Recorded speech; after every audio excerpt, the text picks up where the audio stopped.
பெருமக்கள் தங்களுடைய செல்வங்களை கொடையாக கொடுத்ததுதான் இந்த வக்பு சொத்துக்கள் எல்லாம்.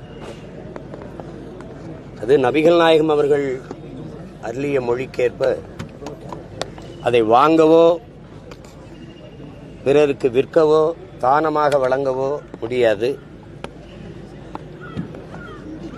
அது அல்லாஹ் அவர்களினுடைய பாதையிலே பயணிக்கிற சந்ததியினர், அவர்களுடைய கல்வி, ஏழை எளிய மக்களுக்கான உதவி, அதற்காக பயன்படுத்த வேண்டும் என்கிற அந்த புனித கோட்பாட்டின் அடிப்படையில் உருவாக்கப்பட்டது. இதிலே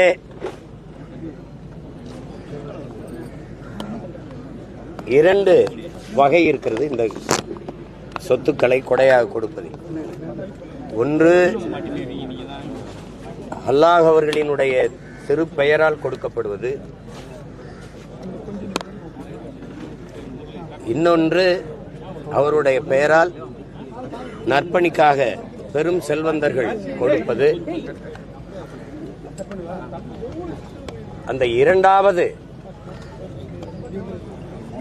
கொடையாக கொடுக்கிற செல்வந்தர்கள் அவர்களுடைய வாரிசுகளே அந்த சொத்துக்களை நிர்வகிக்கலாம் என்பது இதுவரை இருந்து வந்த முறை. இந்தியாவினுடைய வக்பு வாரிய தலைவர் ஜாவத் அகமது அவர்கள் இந்த சொத்துக்களை வாங்கவோ விற்கவோ கூடாது, இது அல்லாஹ் அவர்களுக்கே சொந்தம்,